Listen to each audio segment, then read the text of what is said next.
Hello, dear students. Once more, forgive the dramatic lighting. This is not me trying to do this. This is the only position in this room that I can speak to comfortably from, with the leaves outside the window and the light next to my shoulder. Perhaps you could consider that, for the moment, briefly, that I look a little like the Sophocles of that subsequent sculptors have imagined. Nobody knows what he actually looked like, but I guess he had this kind of a beard. Maybe, probably. So I hope it's of some use from that point of view. I promised you another video drawing a little more on the body of the play, and here it is. I thought we should consider two things. One is the chorus, and I thought it might be good to take a look at one of the famous choruses, oddly enough, echoed by Shakespeare, when he has Hamlet consider what a piece of work is a man. That this very same thing is uttered by the chorus, who don't always comment directly on the action. Sometimes they can come on and remember that they're singing and dancing. It's a musical comedy, well, musical number, when I say comedy. It's a musical number, so they can talk more generally about life. They don't have to be reporting on the play and their view of it. The chorus in Antigonia is of older men, and this is often important. The same actually will be true when we come to look at Aeschylus or Aeschylus's great play, the Agamemnon. The chorus is composed of men who did not go off to war to fight for Troy or to fight against Troy, and therefore were left behind, and therefore they are the inhabitants of the city when Agamemnon gets back. But they're not always old men. They can be many, many different things. So, and at the end, for instance, this is a peculiarly famous utterance of the chorus in Greek tragedy, which is the very end, and they make it jolly brief because such is the nature of this play that there's not that much you can say, but they say it. And the chorus, the leader of the chorus, the choragos, advances and speaks directly to the audience, as well he might. It says in my translation, and he says, "There is no happiness where there is no wisdom but in submission to the gods. Big words are always punished, and proud men in old age learn to be wise." So that's their comment. They're pretty smart, those guys.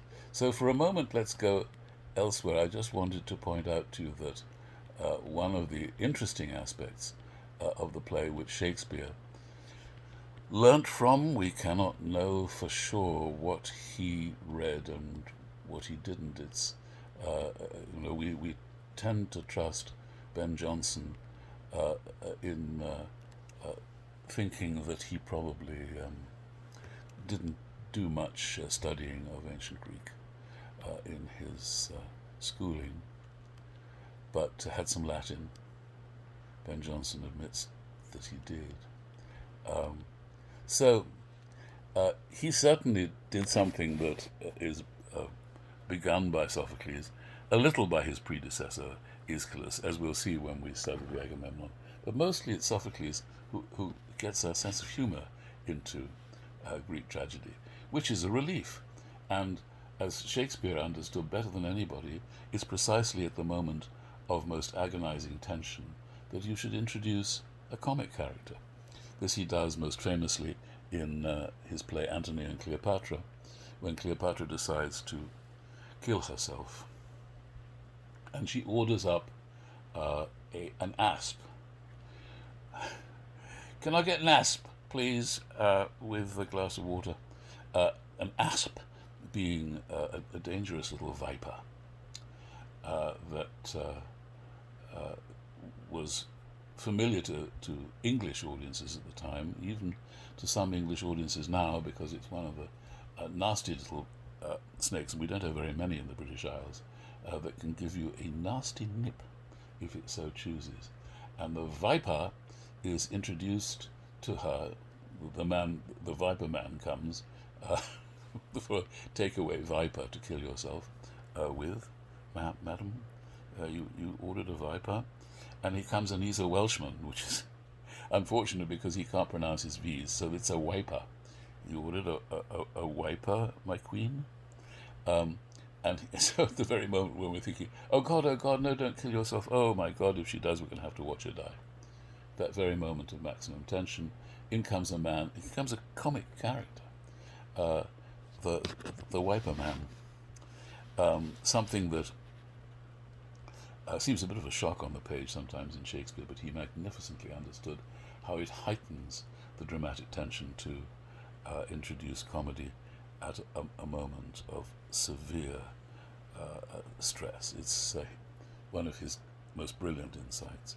But it's there in Sophocles, with the sentry who's bringing news to the king, to King Creon, is immediately offered as a comic character. He addresses the king as king. Now look here, king, and the first thing he says is, "I'll not say that I'm out of breath from running, king, because every time I stop to think about what I have to tell you, I felt like going back." And all the time a voice kept saying, "You fool, don't you know? You're walking straight into trouble." And then another voice, "Yes, but if you let somebody else get the news to Creon first, it will be even worse than that for you." But good sense won out. At least I hope it was good sense. And here I am, with a story that makes no sense at all. But I'll tell it anyhow, because, as they say, what's going to happen's going to happen. And by this time, Creon is fed up and says, "Come to the point." So he jumps immediately to the point. The sentry is, I did not do it. I did not see you did it. You must not punish me for what someone else has done." To which the king very reasonably says, "A comprehensive defense. More effective, perhaps, if I knew its purpose. Come, what is it?" So this man who's both terrified and sort of incapable of telling a clear story is the man charged with explaining what's happened. If you found what did happen very puzzling in terms of whether Antigone made two journeys to cover up her dead brother and prevent birds and vultures from getting vultures and, I don't know, jackals and whatever was out there to prevent them from getting at the body, it's very unclear. There'd be many explanations of why this is. If it was a mistake by Sophocles, as some people have said, I'm sorry, but Sophocles just screws up here. And others saying, no, you haven't understood at all.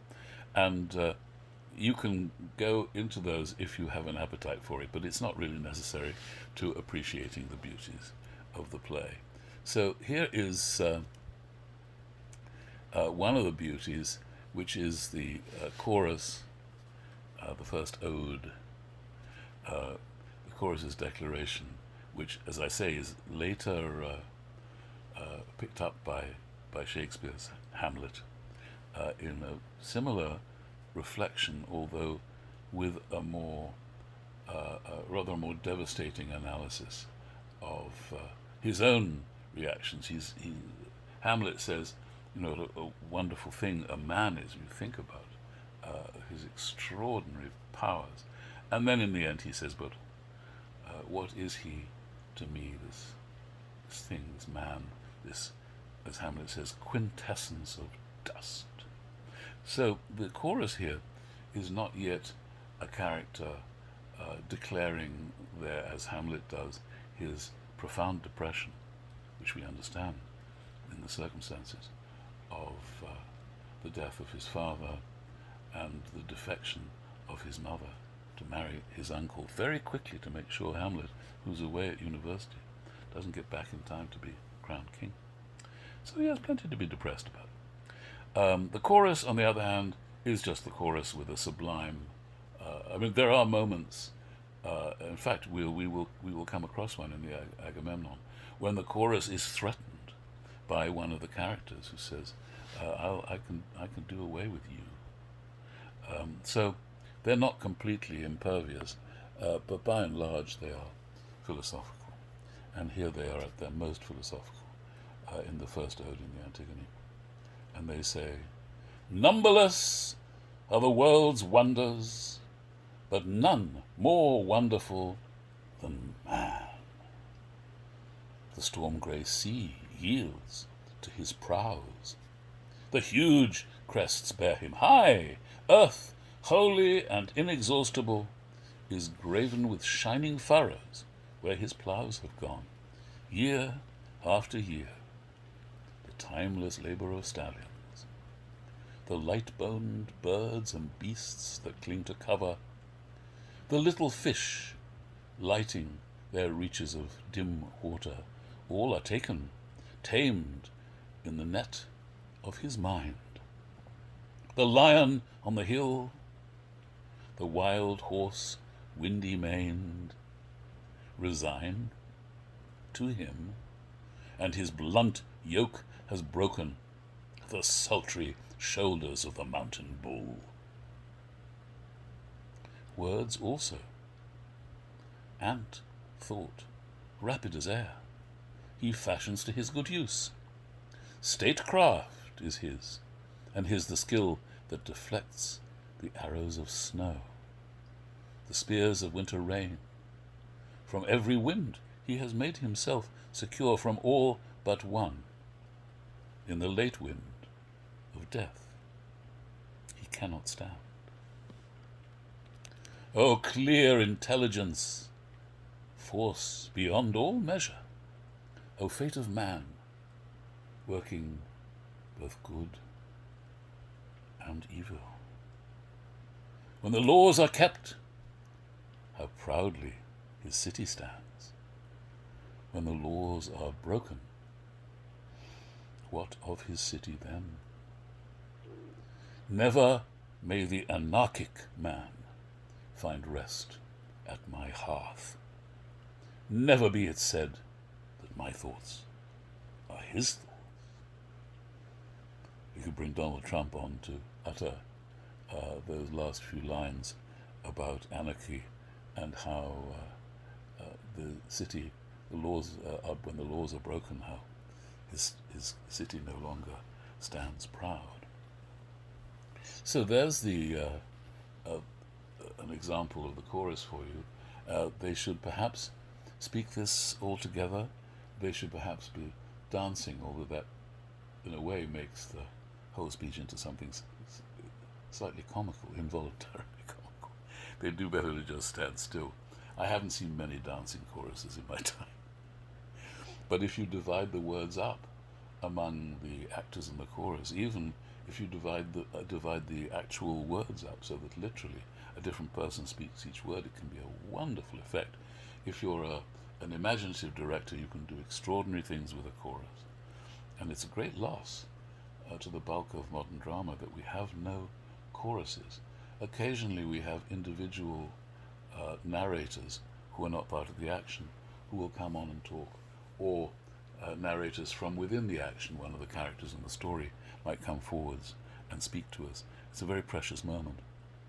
But we've lost confidence in the function of community, in the meaning of, the status of, the suggestiveness, the symbology, the symbolism of community as a speaker, as a character in drama. And it's a very forceful thing and very striking in Greek drama, and makes you wish that there was more. Some playwrights have taken it up, but by and large we see individuals as unreconciled to the community. That's the very nature of our understanding of man and the understanding that features in modern drama. So I hope you found things to enjoy and to fill up your quiz with, which I sent off a few minutes ago, and I look forward to reading your thoughts. Thank you, my dears. And please have a very safe